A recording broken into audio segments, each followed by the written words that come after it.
Hi everyone, मैं हरेंद्र स्वागत करता हूं आपका सगुन डिफरेंस एकेडमी में। भैया जी, आज हम जिस टॉपिक पर बात करने वाले हैं ये जनरल कैटेगरी में जो लोग आते हैं उनके लिए एक अमृत के समान है। क्या है भैया? EWS form. भाई ईडब्ल्यूएस फॉर्म होता क्या है, कैसे बनवाया जाएगा, क्या क्या स्टेप फॉलो करनी होंगे जिससे मेरा ईडब्ल्यूएस फॉर्म बन जाए। तो इसके लिए मैं पूरी स्टेप बाय स्टेप आपको जानकारी देने वाला हूं। भाई ईडब्ल्यूएस फॉर्म है क्या? तो सबसे पहली बात तो ये समझ लो कि देखो, भारत की जो आर्थिक स्थिति, भारत की मैं स्थिति बताता हूं। तो भारत में जो जनरल कैटेगरी के लोग हैं उनको हमारी सोच क्या होती है कि वो बहुत ज्यादा अमीर हैं। बट भाई जनरल कैटेगरी में कुछ लोग ऐसे भी हैं जिनकी आर्थिक स्थिति बहुत ज्यादा खराब होती है।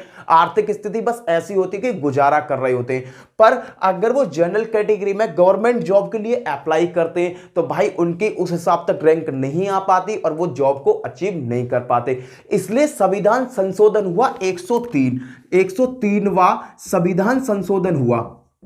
संविधान संशोधन, इस चीज को याद कर लेना, बहुत इंपॉर्टेंट क्वेश्चन है। ईडब्ल्यूएस फॉर्म को किस संविधान संशोधन के तहत जोड़ा गया था?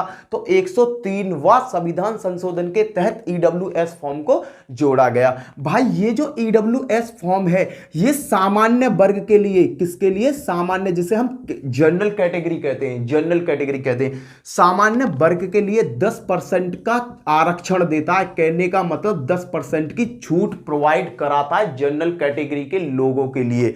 अगर आप जनरल कैटेगरी में हो और आपके पास ईडब्ल्यूएस फॉर्म है तो आपको 10% की छूट मिल जाएगी। 10% की पूरी पक्की छूट मिल जाएगी, इस बात को याद रखना।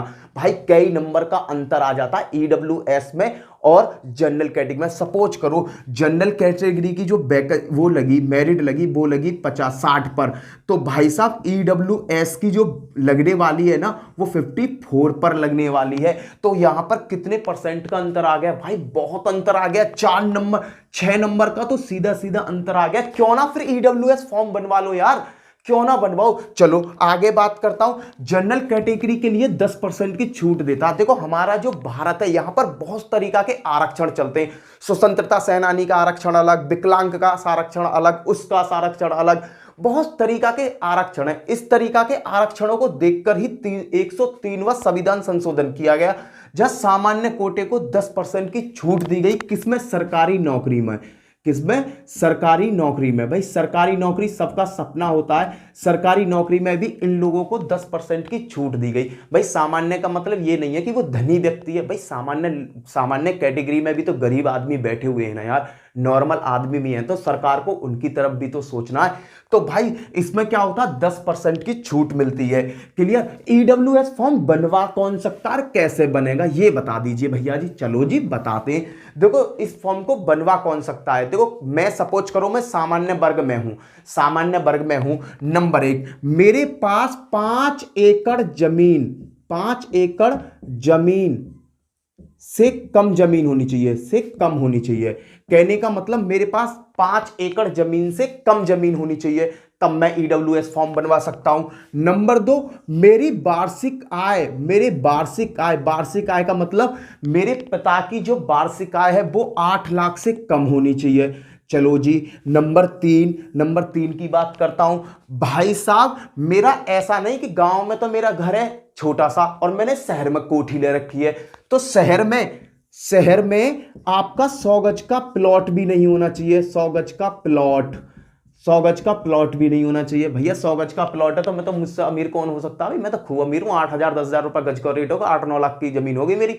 तो मेरा ना शहर में 100 गज का प्लॉट भी नहीं होना चाहिए। नंबर 4, जिस गांव में या शहर में मैं रह रहा हूं वो भी मेरा छोटा मकान होना चाहिए। 1000 स्क्वायर फीट से छोटा होना चाहिए। 1000 स्क्वायर फीट से भाई क्या होना चाहिए? छोटा होना चाहिए। भाई साहब ये कैटेगरी अगर मैं फॉलो करता हूं तो मैं ईडब्ल्यूएस फॉर्म बनवा सकता हूं। 5 एकड़ से कम जमीन मेरी होनी चाहिए, 8 लाख से कम मेरी आय होनी चाहिए, शहर में मेरा प्लॉट नहीं होना चाहिए, 100 वर्ग गज से फुट से कम मेरा घर का मकान होना चाहिए। ऐसा ना कि गांव में रह रहा हूं तो गांव में खूब बढ़िया कोठी सी मैंने बना रखी है। भाई जो कोठी बनाते हैं वो तो अमीर होते हैं। और ईडब्ल्यूएस फॉर्म किसके लिए? जनरल कैटेगरी के तो लिए है ही है, पर ये उन लोगों के लिए है जिनकी आर्थिक स्थिति कमजोर है। क्लियर भाई। अब मैं इसकी सभी स्टेप बताऊंगा कि कैसे ये फॉर्म बनवाया जाएगा, किस तरीका से आप बनवा सकते हो। चलो जी मैं बात बताता हूं। जो EWS फॉर्म है इसको आप ऑनलाइन और ऑफलाइन दोनों तरीके से बनवा सकते हो। ऑनलाइन और ऑफलाइन दोनों तरीके से बनवा सकते हो। पर मैंने EWS फॉर्म मेरे दोस्त ने बनवाया था, तो उसने ऑफलाइन बनवाया था, तो उसने मुझे ऑफलाइन का पूरा प्रोसेस बताया किस तरीका से भाई बनना है, वो तरीका मैं आपको बता दे रहा हूं। चलो जी, इसके लिए डॉक्यूमेंट की क्या जरूरत पड़ेगी, आपको क्या क्या डॉक्यूमेंट लेके जाना है। नंबर 1, अपना आधार कार्ड। क्या लेके जाना? अपना आधार कार्ड लेके जाना है। आधार कार्ड लेके जाना है, अपने 2 फोटो लेके जाना है, 2 फोटो। और नंबर 3, अपना आधार कार्ड, फोटो और अपना आय प्रमाण पत्र। क्या? आय प्रमाण पत्र। क्योंकि आय प्रमाण पत्र ही तो ये डिक्लेयर करेगा कि आपके पिता की वार्षिक आय कितनी है। आपके पिता की वार्षिक आय कितनी है ये तुम्हारा आधार कार्ड डिक्लेयर करेगा। अगर आपके पिताजी नहीं है तो आय का जरिया तो तुम्हारे यहां खत्म हो गया, तो वहां आय प्रमाण पत्र नहीं लगेगा। आय प्रमाण पत्र तो तुम्हारे पास होगा नहीं। क्यों? क्योंकि तुम्हारे पिताजी नहीं है। क्योंकि पिताजी की आय से ही आय बनती है। अगर माता सरकारी नौकरी में है तब आय बनेगी। क्लियर? प्राइवेट से कर रही तो उसके कोई मतलब बनता नहीं है। ये तो डॉक्यूमेंट आपको कैरी करने। ये डॉक्यूमेंट लेकर आपको करना क्या है भाई, मैं पूरी स्टेप बाय स्टेप आपको बताने वाला हूं। सबसे पहले आपको जाना है अपनी तहसील, जहां आपकी तहसील लगती हो। जैसे आप किसी भी जगह के हो तो तुम्हारी कहीं ना कहीं तहसील लगती होगी। आप वहां जाओगे तहसील। सबसे पहले कहां गए? तहसील। तहसील गए। तहसील जाने के बाद में आपको वहां से क्या करना है? एक EWS फॉर्म लेना है। EWS फॉर्म आपने लिया, उसमें क्या है, एक जिससे तुम EWS फॉर्म लोगे वो आपको एक एफिडेविट देगा। क्या देगा? एफिडेविट भी लगेगा उसमें। और उसी में एक लगेगी आपकी एप्लीकेशन। आपकी क्या लगेगी? एक एप्लीकेशन लगेगी। देखो EWS फॉर्म मिलेगा, एफिडेविट लगेगा, उसमें वही बंदा लगा के दे देगा। फिर एक एप्लीकेशन आप अपनी तरफ से लिखोगे, मैं सामान्य वर्ग से हूं, उस गांव का हूं, सारी चीज अपनी डिटेल फिल करोगे, मेरे पिता की आय इतनी कम है, ये है फलाना ढीका, जो मैंने बताया ये सभी चीज उसमें टेपोगे। टेपने के बाद में उसे स्टेपलर कर दोगे। स्टेपलर करके सीधा उसे अपने तहसील के ऑफिस में जमा कर दोगे। कहां जमा कर दोगे? तहसील के ऑफिस में जमा कर दोगे। ये जो ऑफिस में जब डॉक्यूमेंट आपका जमा हो जाएगा, ये डॉक्यूमेंट जाएगा तहसीलदार के पास। किसके पास? तहसीलदार के पास। जब तहसीलदार के पास जाएगा, देखो तहसीलदार कौन है? तहसीलदार हमारे ही आदमी होते हैं। हम कोई भी काम उन्हें देते हैं तो वो हमारे काम को जरूर करते हैं। हमने क्या किया? तहसील गए, EWS फॉर्म लिया, जो प्रक्रिया थी वो करी, सभी ऑफिस में जाके हमने उसे जमा कर दिया तहसील के ऑफिस में। वो तहसील के ऑफिस से किसके पास गया? तहसीलदार के पास गया। तहसीलदार वहां पर कुछ साइन करता है, उसके नंबर लिखता है, जो काम करने वो तहसीलदार कर लेगा। तहसीलदार इस काम को करने के बाद इसे तुरंत कहां भेजेगा? ऑफिस को वापस भेज देगा। ऑफिस को वापस भेज दिया। अब जब ये ऑफिस में वापस आ जाएगा तो ऑफिस पे जब ये कागज कंप्लीट हो जाएगा तो ये सीधा जाएगा आपके पटवारी के पास। जो आपके पटवारी होते हैं, कौन होते हैं? लेखपाल। आपके लेखपाल के पास जाएगा। किसके पास जाएगा? लेखपाल के पास जाएगा। ये आपका डॉक्यूमेंट लेखपाल के पास जाने के बाद में, लेखपाल क्या होता है? लेखपाल होता है हर गांव का। जैसे तुम जिस गांव के या जिस जगह से बिलोंग करते हो तो आपका लेखपाल होगा। वो लेखपाल इसकी सभी चीजों की बारीकी से जांच करेगा। अब देखो ज्यादातर लोग वह घर वेरिफिकेशन नहीं करते, वो डायरेक्टली प्रधान होता है, आपका पार्षद होता है, जो भी कुछ होता है वहां जाके इंक्वायरी कर लेते हैं कि वाकई में ये लड़का इस कार्ड के लायक है या नहीं है। तो अगर वो लायक है तो ये जांच को क्या करेगा? वेरीफाई कर देगा। ये क्या कर देगा? वेरीफाई कर देगा। हाँ भाई, ये सभी चीजें जो बच्चे ने बताई हैं ये वेरीफाई हैं, ये वाकई में EWS फॉर्म के बनवाने के लायक है। जब तुम्हारा वेरीफाई हो जाएगा, वेरीफाई होने के बाद में ये सीधा कहां जाएगा? जांच हो जाएगी, फिर वेरीफाई हो जाएगा। लेखपाल ने इसे वेरीफाई कर दिया, फिर ये इस सीधा जाएगा कानून गो के पास। किसके पास? कानून गो के पास। फिर कानून गो इस पर कार्रवाई करेगा। कानून गो, भाई कानून गो लेखपाल की बात को तो काट नहीं सकता। वो क्या करेगा? लेखपाल ने वेरिफिकेशन करी, कानून गो तुरंत क्या करेगा? अपना स्टाम्प मारेगा, अपनी मोहर मारेगा और आपका कार्ड जारी कर देगा। कहने का मतलब आने के वाले 2 या 3 दिन के अंदर अंदर, 2 या 3 दिन के अंदर अंदर आपके हाथ में आपका EWS फॉर्म आ जाएगा। EWS फॉर्म आपका आ जाएगा। भाई याद रखना, अगर जनरल कैटेगरी में हो और EWS फॉर्म आपके पास है तो 101% भाई आपके जॉब के बहुत ज्यादा चांस बन जाते हैं। बताता हूं, देखो हमारे यहां जितनी भी वैकेंसी निकलती है सभी में कोटा चलता है। भाई एक चीज तो आप जानते हो कि जनरल कैटेगरी की इतनी सीट, ओबीसी की इतनी सीट, SC की इतनी सीट, ST की इतनी सीट, और तरह तरह की छूट उनको दे रखी होती है। एक्स सर्विसमैन है तो उसको छूट, स्वतंत्रता सेनानी है उसको छूट, बहुत सा विकलांग है तो विकलांग को छूट, सबको छूट मिल रही है। यार तुम जनरल कैटेगरी में हो फिर भी तुम छूट का फायदा नहीं ले पा रहे, तो भाई इस बात से ना आपको ना थोड़ा सा मेरी बात को समझना होगा। अगर आप जनरल कैटेगरी में हो और आप EWS फॉर्म या EWS सर्टिफिकेट बनवा लेते हो तो आने वाली भर्ती में आपको उससे बहुत ज्यादा फायदा मिलने वाला है।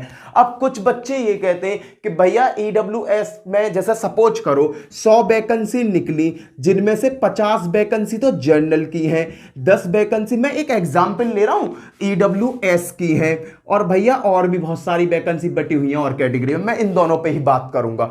अब सपोज करो कि भैया मैंने EWS फॉर्म बनवाया और मेरा EWS में तो आया नहीं। अरे भैया अगर तेरा EWS में नहीं आया, सपोज कर तेरे 61 नंबर यहां पर लगे, 61 नंबर की मेरिट लग रही है जनरल की, तुम्हारी लग रही है 58 की। अगर बड़े भाई तू 58 नंबर ले आया तब भी तेरा काम हो गया, EWS फॉर्म में तेरा काम हो जाएगा। अगर 61 से ज्यादा ले आया, 61 से तू 65 ले आया, 70 ले आया, तब तुझे सीट कहां की मिल जाएगी?